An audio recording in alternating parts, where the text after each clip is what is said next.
qué? Profeta de Dios. El profeta de Dios, por supuesto que sí. El que anunciaba la luz. Sí, Venía la luz. exactamente. Que vino a preparar el camino. Que vino a preparar el camino. Vamos a comenzar con Lucas capítulo 1. Lucas capítulo 1. Dice el versículo 5. 1:5 dice: hubo en los días de Herodes. Bueno, ustedes ya se lo saben, ¿no? Ustedes son cristianos experimentados. Voy a hacer un pequeño resumen para poder llegar a donde queremos llegar. Lo sitúa en el tiempo de Herodes. Y habla de un Zacarías, sacerdote de la clase de Abías, un hombre que estaba casado con una mujer llamada Elizabeth. Elizabeth era, dice la escritura esta, de las hijas de Aarón. Que podemos ver, ¿no? Sacerdote por el lado de Zacarías y por el lado de Elizabeth, de las hijas de Aarón. Y estos, dice el versículo 6, que eran justos delante de Dios. Aquí la palabra justos, según el contexto, puede ser honrados, sí, pero más bien rectos, en concordancia con los estatutos del Señor. También dice que eran irreprensibles, o sea, sin faltas. Buen ejemplo de un matrimonio creyente. Pero resulta de que esta mujer era estéril, infértil. Además de eso, era de edad avanzada. Yo digo, este Señor nuestro, cómo le encanta repetir las historias, ¿no? Con las mujeres de edad avanzada y que son estériles. Pero lo que se puede ver, hermanos, es el mensaje que está entregando Dios para nosotros. Y nos está diciendo, primeramente, para Dios no hay imposible. Amén. Amén. Probablemente para los hombres hay cosas que son imposibles, y lo son. De hecho, este hombre y esta mujer ya entraron en edad y todavía no han tenido hijos, como cualquier matrimonio normal. Entonces, dice que era sacerdote, dice el versículo 8, era el sacerdote pues que tenía a su cargo el incienso. Y se le apareció un ángel. Al principio del pasaje no dice cuál ángel, sino hasta el versículo 19. Es el ángel Gabriel. Y dice: tu oración ha sido oída. Y tu mujer dará a luz un hijo y lo vas a llamar Juan. Y Juan, según entendemos, significa Dios es misericordioso. El versículo 15 dice: será grande delante de Dios. La palabra grande es megas. Megas puede ser un hombre grande como el gigante aquel que peleó con David cuando era joven, pero también puede ser un hombre importante, no importa la estatura que tenga físicamente. Y cuando dice será grande delante de Dios, la palabra delante significa una posición en un sentido especial. Era grande por Dios, o por lo que Dios estaría listo de hacer. Y cuando dice el versículo 16, hará que muchos en el pueblo, hará que muchos del pueblo israelita se conviertan al Señor. Pues que no era el pueblo de Dios. Esa es la primera cosa que es que no era el pueblo de Dios, que no tenían a su cargo por muchos años las sagradas escrituras que venían pues desde muchos años antes, venían cargando, eran los responsables de la sagrada escritura en aquellos entonces. Pero resulta de que Juan va a ser una realidad en el mundo de los hombres, porque aparte de todo lo que es, él hará que muchos en el pueblo del Señor se conviertan al Señor. O sea, regresen, esa sería la idea, ¿no? Regresen al Señor. Entonces vemos nosotros un ministerio ya bien marcado, con un alcance, lo podemos entender nosotros dentro de esas proporciones, pero el propósito divino, la mano de Dios que se mira allí. Mira, volvemos al versículo 15, dice, será lleno del Espíritu Santo. desde el vientre de su madre, lleno del Espíritu Santo. Dime cuántas veces tú has oído en la iglesia del Señor que pongamos énfasis en el Espíritu Santo. Muy poco, ¿verdad? ¿Por qué será? Son estereotipos, yo creo. Ay, voy a empezar con su opinión. Yo creo que son estereotipos, ¿no? Porque aquellos de aquel grupo religioso que le ponen mucho énfasis al Espíritu Santo, y sabemos que no es en realidad el Espíritu Santo el que manda ahí, sino sus propias emociones, sus sentimientos, lo que sienten en su corazón. Para ellos es más importante lo que sienten y menos importante lo que está escrito. Y nosotros, como somos la iglesia del Señor, no queremos parecernos a ellos. Tanto no queremos parecernos a ellos que hasta nos desligamos de cosas que deben de pertenecer a nosotros. Mira a este hermanito que estaba hablando de evangelismo, dice, pues traigo otro libreto, pero el Espíritu ya me llevó por acá.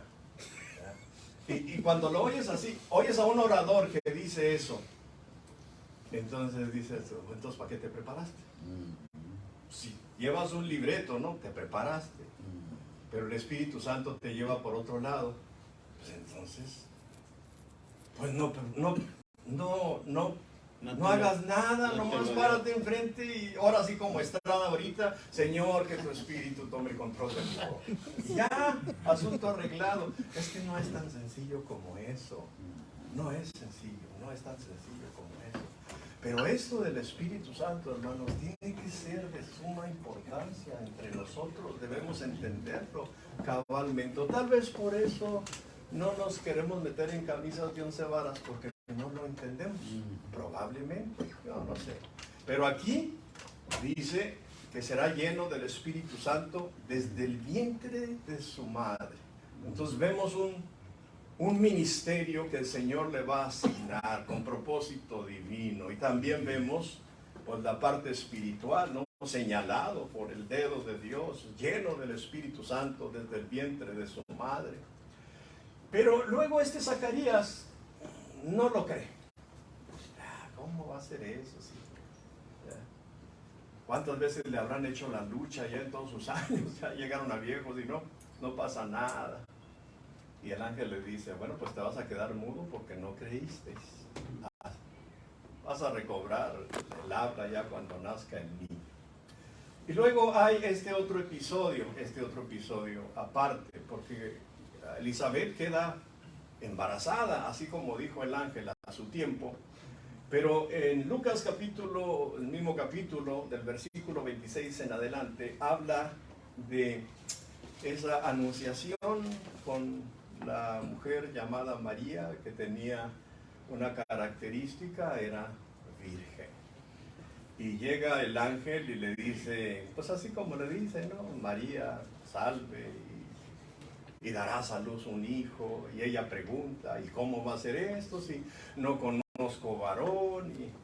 Y bueno, el Espíritu Santo y el poder del Altísimo te cubrirán. Es la respuesta enfática de parte del ángel. Y tu hijo, el versículo 32, ¿cómo es el versículo 32? Este será grande y será llamado Hijo del Altísimo.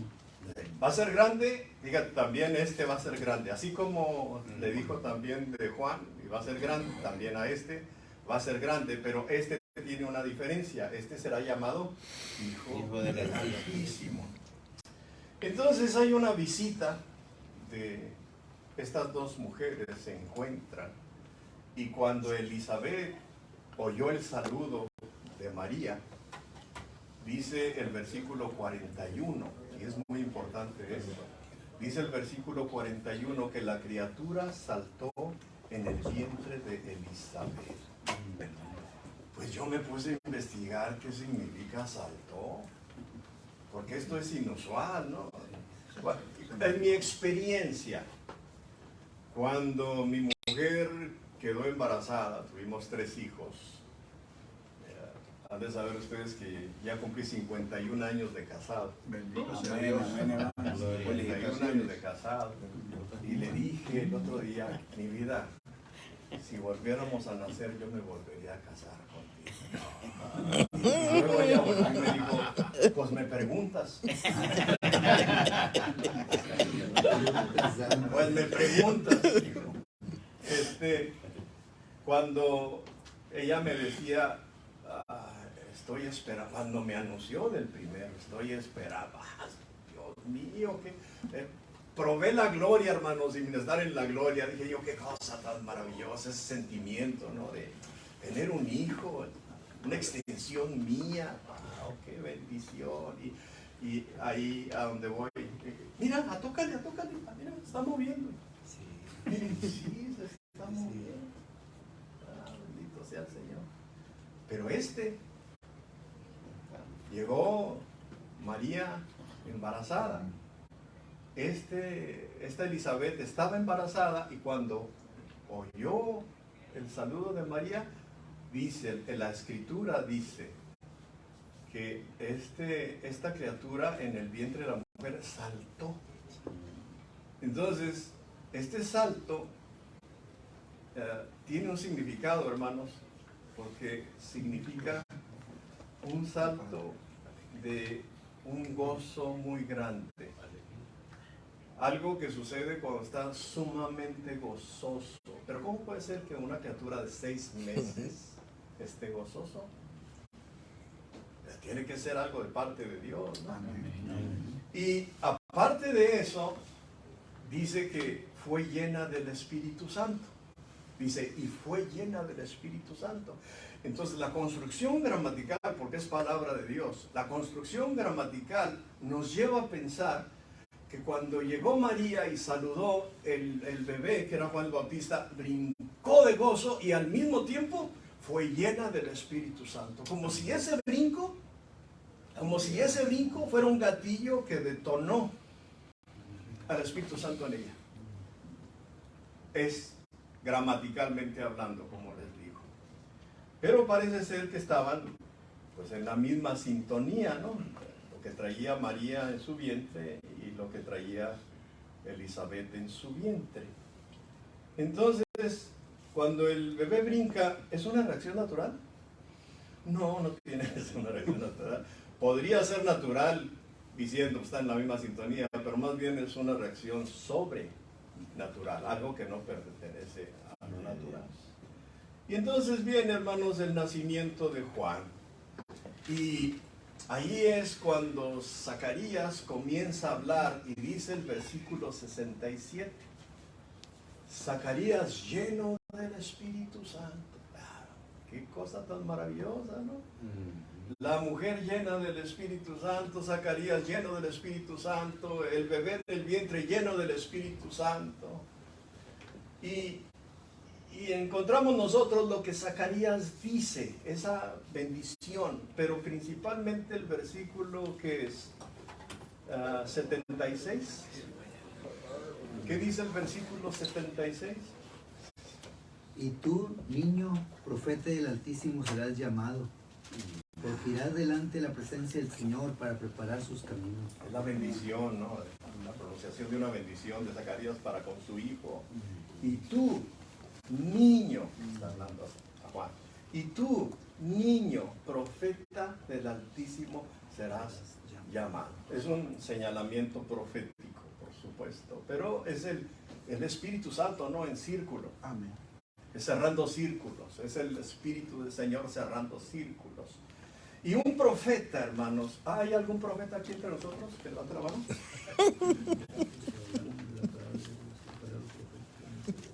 ¿No? ¿Qué pasó, hermano? ¿Algún profeta de Colombia? Pues depende del sentido que le deja profeta, hermano. Sí, porque yo soy profeta, yo hablo lo que Dios ha escrito. Ah, y nos vamos entendiendo. Por eso dije, levante la mano. ¿Algún profeta de nosotros? Levante la mano. Yo sí la levanté. Todos somos profetas. Yo sí la levanté. Mira, acá estoy yo. Pero ya sonó a soberbia.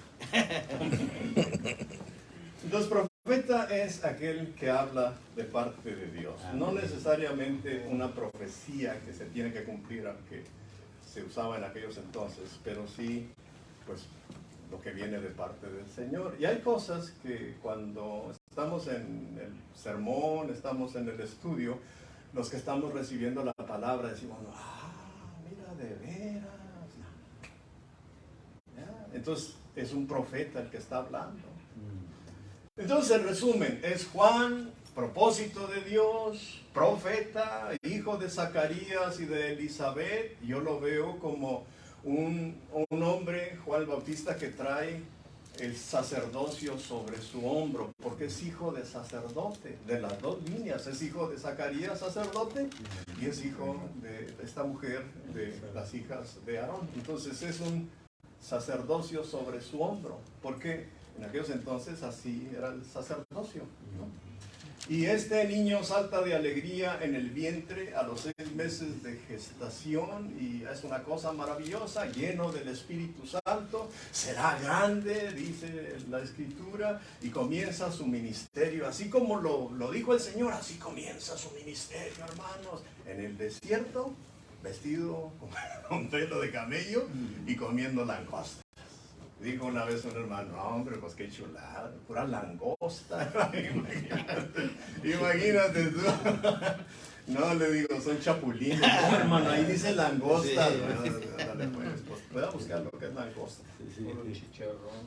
Pero, hermano, ¿no han probado los chapulines? No, Sí. yo Allá en Oaxaca. no, son buenos.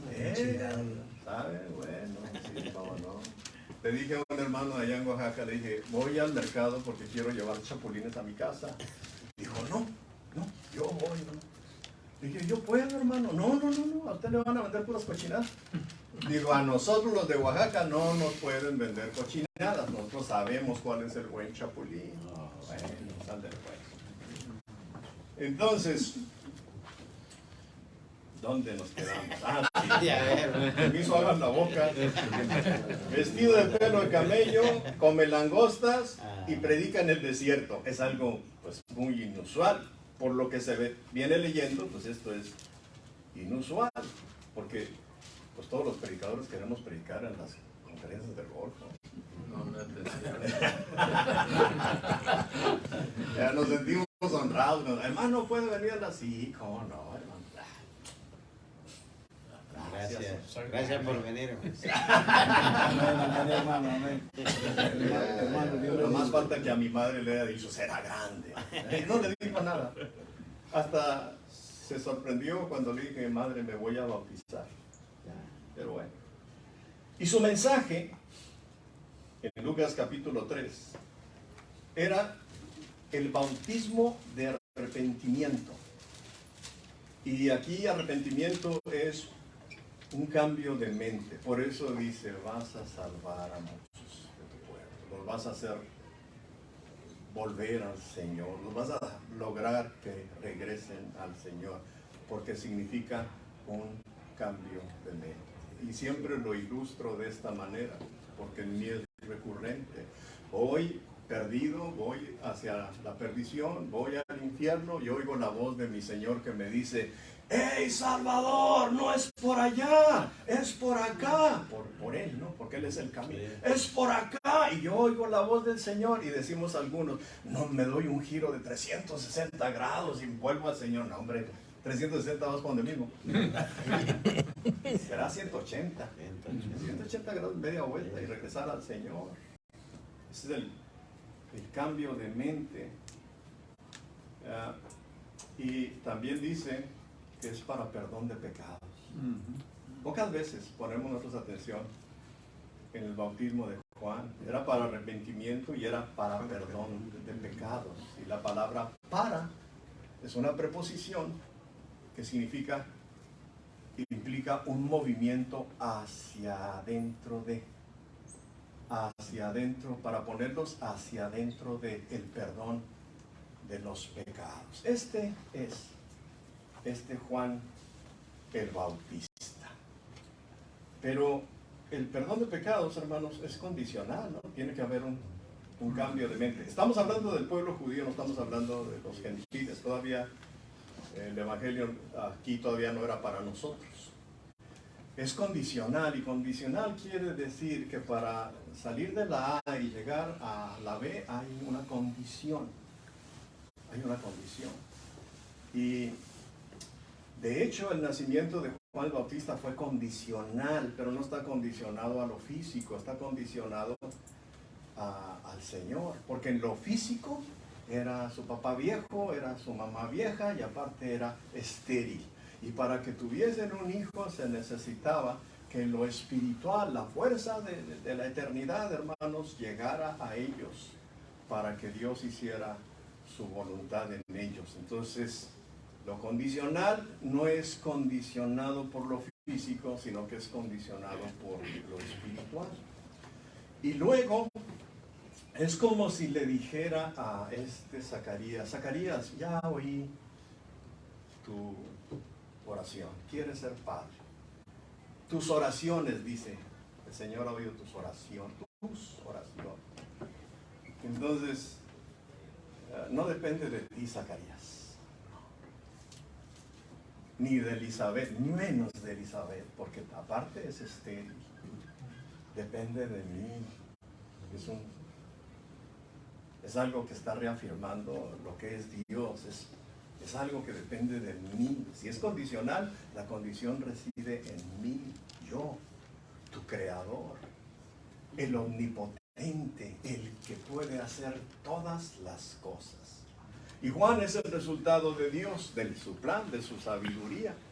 Y es el resultado de la trascendencia divina, porque es Dios sometiendo la temporalidad, la materia, a su voluntad.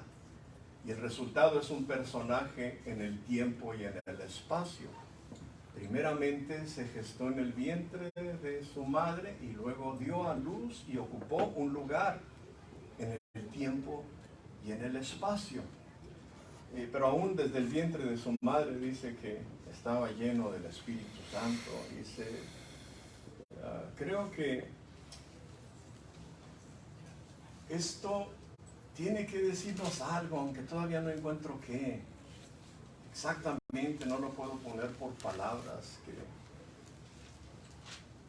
en el vientre de Elizabeth esté Juan el Bautista y en el vientre de María esté Jesús. Y cuando oye el saludo, esta criatura, Juan el Bautista, brinca de gusto. Es una reacción de gusto, salta de gusto. Y ahorita les voy a decir por qué.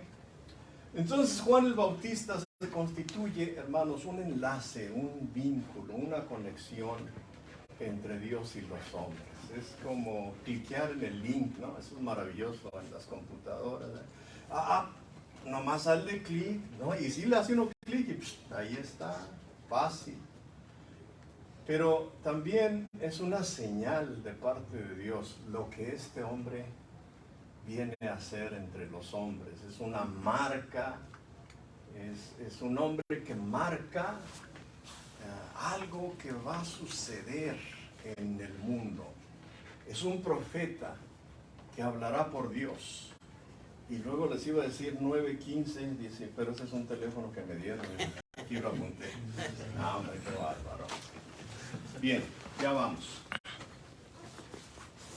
Esto es lo que Dios piensa de este hombre, de Elías. ¿No? ¿De quién estamos hablando? De Juan el Bautista. Esto es lo que Dios piensa de Juan el Bautista. Ya lo explicó.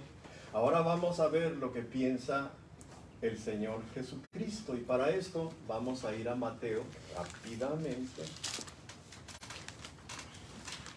Mateo, capítulo 11.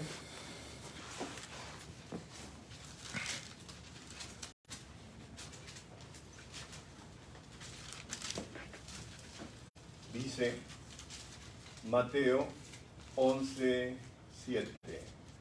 Mientras ellos iban, comenzó Jesús a decir de Juan a la gente: ¿qué salisteis a ver al desierto? ¿Una caña sacudida por el viento? ¿O qué salisteis a ver? ¿A un hombre cubierto de vestiduras delicadas? He aquí, los que llevan vestiduras delicadas en las casas de los reyes están. Pero, ¿qué salisteis a ver? ¿A un profeta? Sí, os digo, y más que profeta, porque este es de quien está escrito: he aquí yo envío mi mensajero delante de tu faz, el cual preparará tu camino delante de ti. De cierto os digo, entre los que nacen de mujer no se ha levantado otro mayor que Juan el Bautista, pero el más pequeño en el reino de los cielos mayor es que él. Ah, tremendo, ¿no? Jesús comenzó a decir de Juan. Ahorita vimos lo que Dios dice de Juan. Jesús comenzó, la palabra aquí significa inició una sesión, inició una acción, inició un proceso de decir de Juan. Y cuando dice de Juan, la preposición significa alrededor de Juan. Este es el personaje. Jesús comenzó a decir estas cosas alrededor de Juan. Es Jesús el que va a decir de Juan. Es Jesús el que va a dar testimonio de lo que significa Juan. Pero comienza preguntando: ¿qué salisteis a ver al desierto? ¿Qué salisteis a mirar al desierto? ¿Una caña sacudida por el viento? Esto es una imagen, ¿no? Que los hebreos inclusive hasta pensaban en imágenes. Es una imagen de una caña sacudida por el viento. Vamos a decir, de la parte central de unas ramas, tallito, o los tallitos, que cuando viene el viento en el desierto, hermanos, no hay árboles, entonces el viento corre con más fuerza, y eso es lo que hace el viento con un junco, eso es lo que hace el viento con una planta, con un tallo. Es lo usual que esta pues se haga para un lado o para el otro. Por eso dice sacudida por el viento en pregunta. ¿O qué saliste a ver? Vuelve otra vez. ¿Y sabes lo que está haciendo el Señor? Está agarrando la pistola y está tirando del gatillo. Porque el gatillo, hermanos, es aquello que detona. ¿Y qué es lo que quiere detonar? Quiere detonar la mente de los hombres, que comiencen a pensar en lo que Él está diciendo. ¿O qué saliste a ver? Un hombre cubierto con vestiduras delicadas, malacos, dedicada al tacto. Dice, eso es lo usual en los palacios. En los palacios en aquellos entonces es donde se usaba pues la ropa delicada, en los reyes, en las cortes de los reyes, en los hombres privilegiados por el Estado. Pero, dice el versículo 9, pero, ¿qué salisteis a ver? Y luego él mismo lo responde como pregunta: ¿a un profeta? Sí, os digo. Él lo declaró. Sí, os digo. Y luego se va más allá. Y más que un profeta, más que un simple profeta. ¿Recuerdan ustedes que en el Antiguo Testamento inclusive había escuelas de profetas? ¿Ya? Bueno, más que un profeta, no es un profeta usual, es más que un profeta.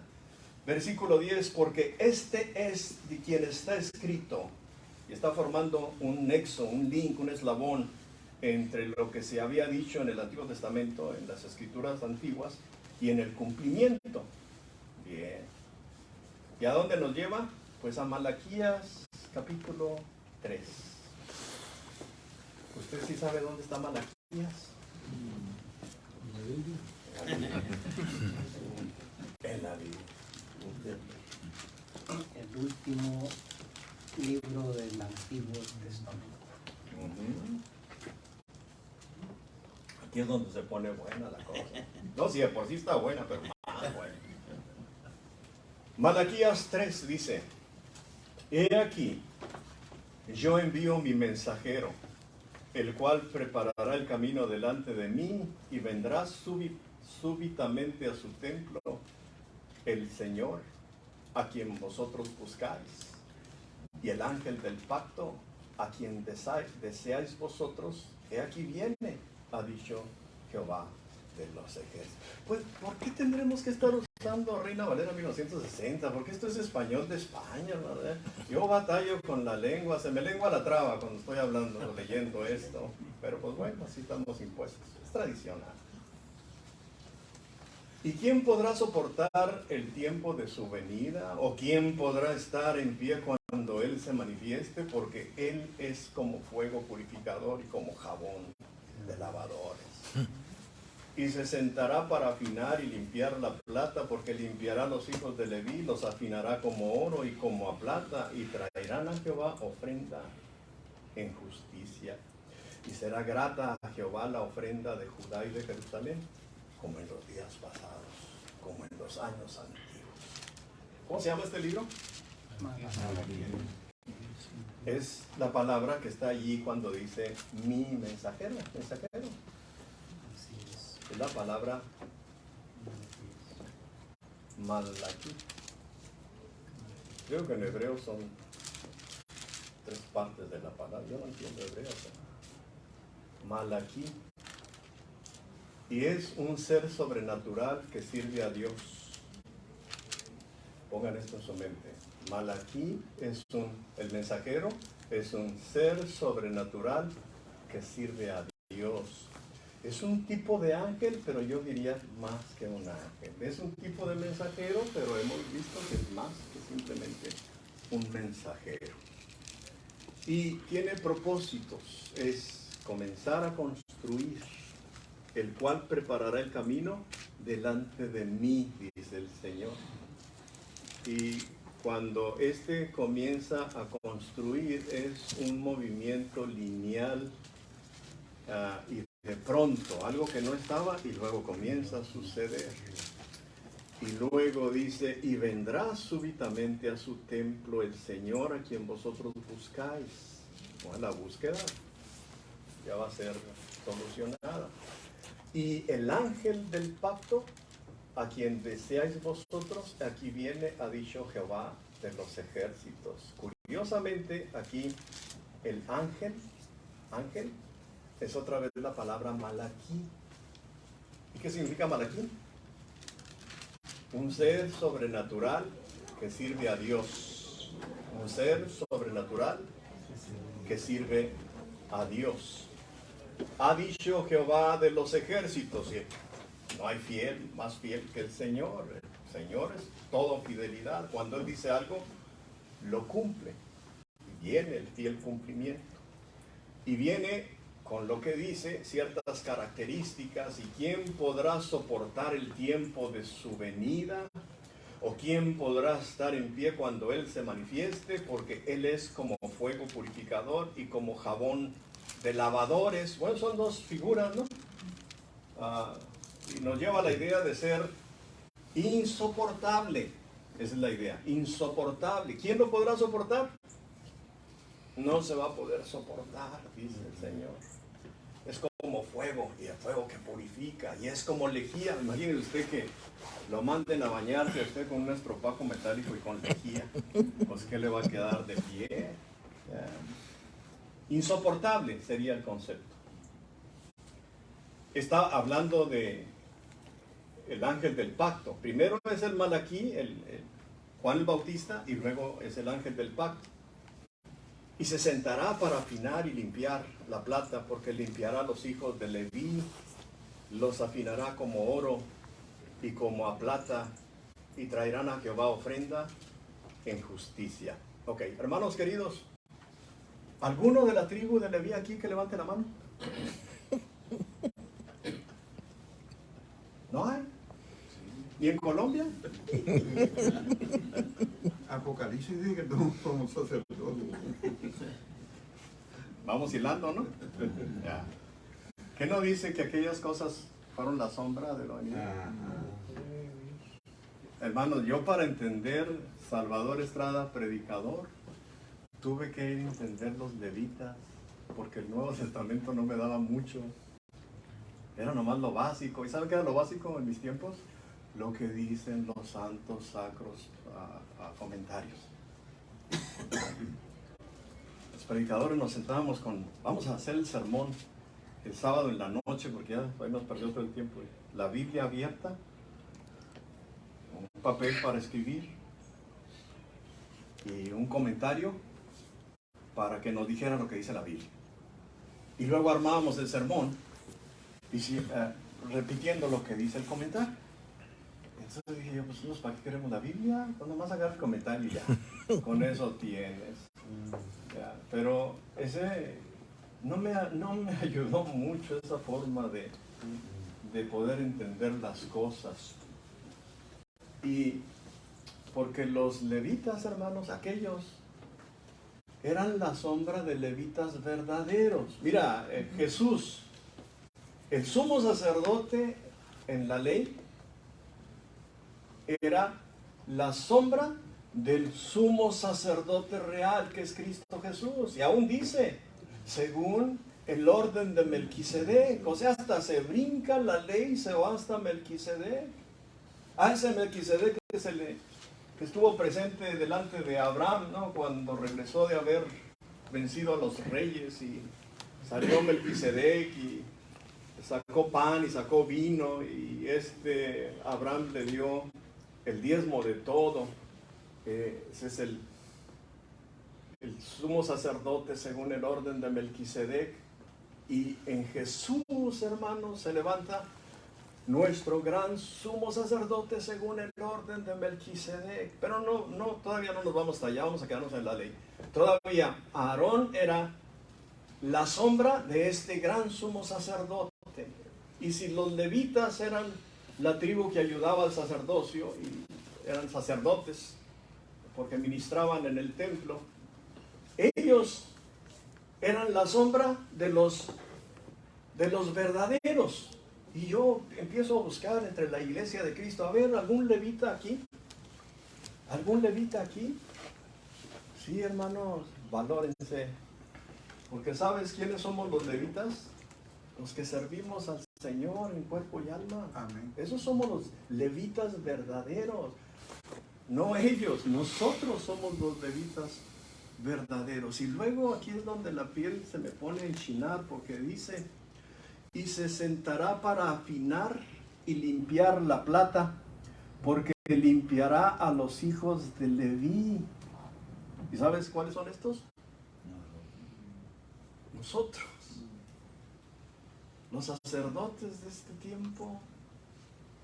Porque limpiará a los hijos de Leví, los afinará como a oro y como a plata. ¿Cómo se afina, hermanos, el oro y la plata? Fuego. Por fuego. ¿Cómo le llaman? El crisol. En el crisol. Y es una imagen fácil, es una imagen de, ay, qué bonito soy, ya fui a la escuela de predicadores. Y ahora ya mira mi certificado. Cuando fui a Sunset, allá en aquellos entonces, después de ayudarle a Noé a meter los animales al arca, pues ya me gradué y todo. Y llegó un hermanito que apenas acababa de llegar a la escuela, porque cada 6 meses llegaba una nueva generación. Y me dice: oye, Salvador, enséñame tu certificado. No, pues aquí está. Yo lo agarro, dijo: ahora sí, hacer la pura lana.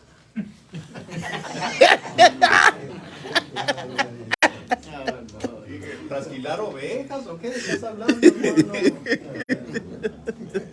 Hermano, no lo he visto, sinceramente. Yo no he visto eso en mi vida personal.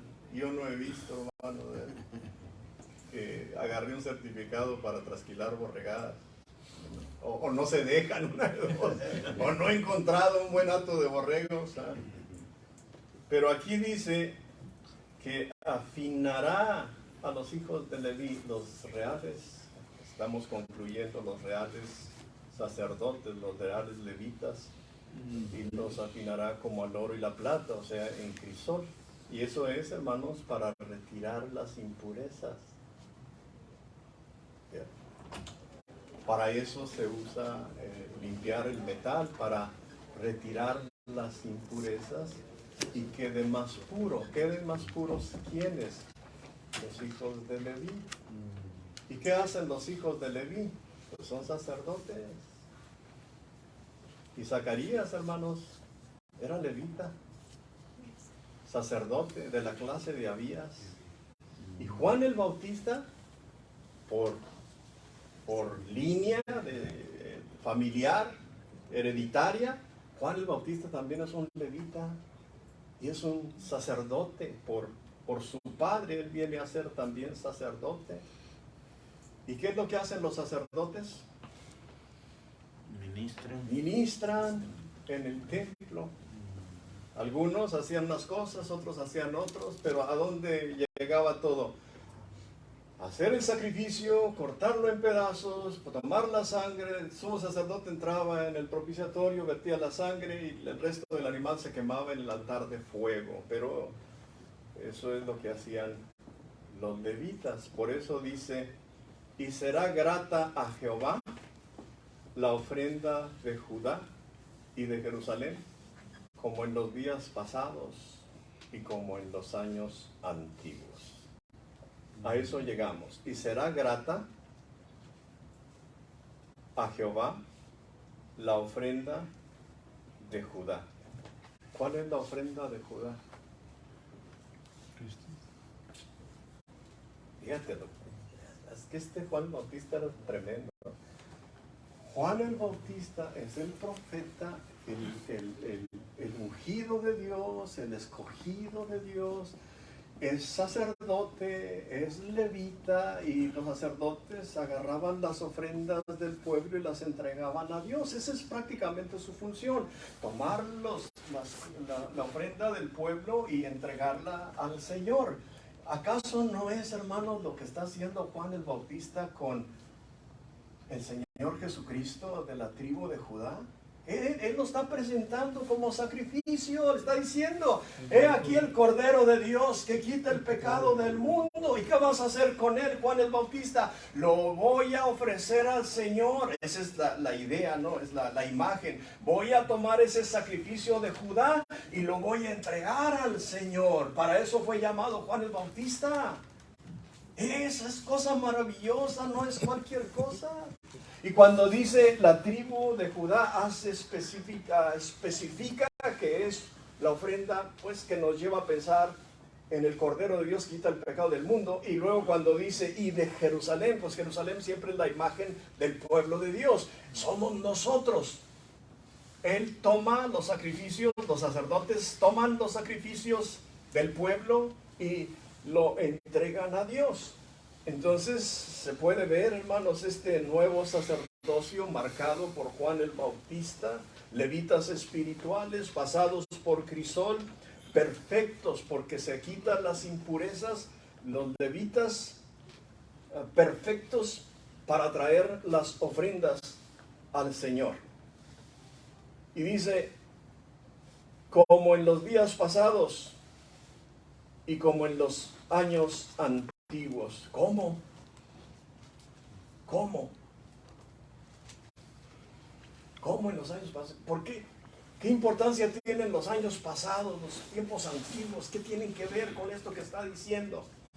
Está tratando de decirnos que aquellas cosas que pasaron allá tenían un sentido y se pueden entender con las cosas que están sucediendo acá. Por ejemplo, cuando Melquisedec, cuando recibe al Señor, cuando recibe a Abraham, y Abraham le da el diezmo de todo. Entrega. ¿Quién se lo pidió ahí, hermano? No veo yo escritura donde se le haya pedido. No lo veo. Fue un acto de fe. Evidentemente fue un acto de fe. Le dio... ¿Cómo es la palabra?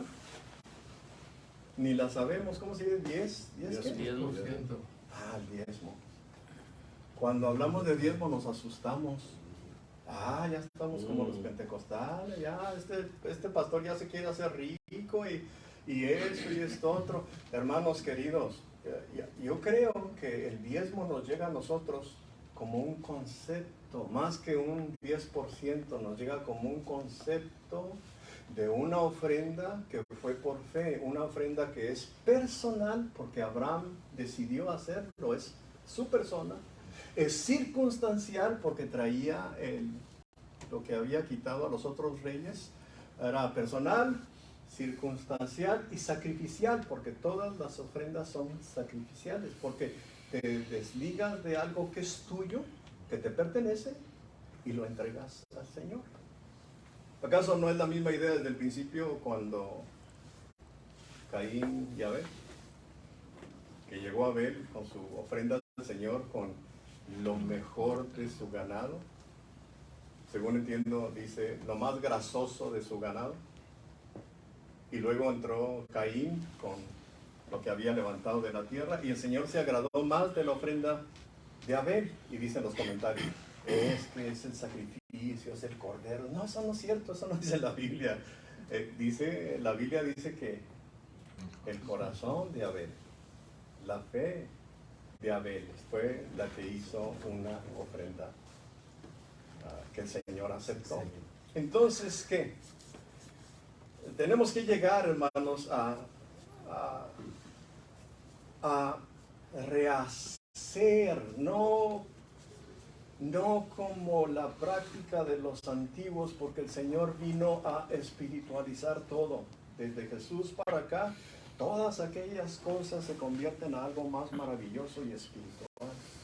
Cuando nosotros ofrendamos al Señor, no es, hermanos, la famosa ofrenda de Corintios. No es, hermanos, eso, porque esa fue una ofrenda que sucedió una vez y con pies y cabeza y se terminó. No más que donde trastabillamos es ahí donde dice, hagan ustedes así como mandé en las iglesias. Ahí está el mandamiento, mandé. Ahí no es mandato. El mandato, cuando habla del mandato del Señor, es otra palabra diferente en el idioma original. Aquí significa dar instrucciones. Pues bien, yo le ofrezco a mi Señor y le ofrezco mi diezmo. Personal, circunstancial y sacrificial. El 20%, hermanos, yo creo que es más del 20%. Mi declaración de impuestos del año pasado salí $5,600, números rojos, pérdida, porque gasté más de lo que gano. ¿Y sabes dónde es donde gasto más de lo que gano? En el Señor. En el Señor. Pero no lo miro como una pérdida. Lo miro con eso que soy yo. Soy un sacerdote que ofrece su sacrificio al Señor. Y si el Señor me dio su vida por mí, yo tengo la obligación, hermanos, de pensar muy seriamente en esto. Decía un hermanito en las conferencias pasadas, esos predicadores de la Iglesia de Cristo que vienen y se sientan en el escritorio y no salen para nada. Pues no sé qué experiencia tenga él, pero es muy diferente el verdadero levita, muy diferente el verdadero levita, porque somos consagrados al Señor, de tal manera que nos pasó por el crisol para quitarnos las impurezas, no que seamos perfectos, porque mientras vengamos cargando este cuerpo que es de carne, tendremos la inclinación a hacer lo incorrecto. No estamos hablando desde ese punto de vista, estamos hablando de ministrar.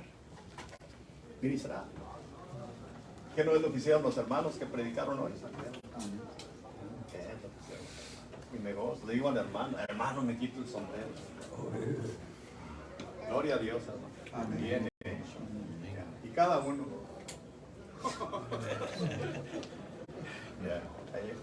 Yo sé, hermano, ya es tiempo.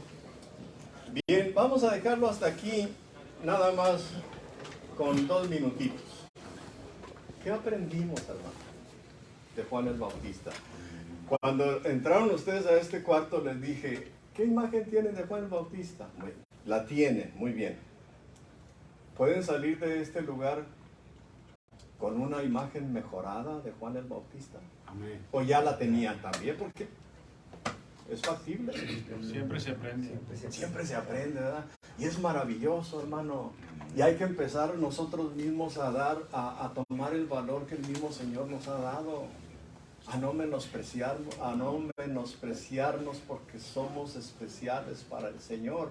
Unos de una manera, otros de otra manera. Y el Señor nos puso en su cuerpo para que por el don conferido nosotros funcionemos.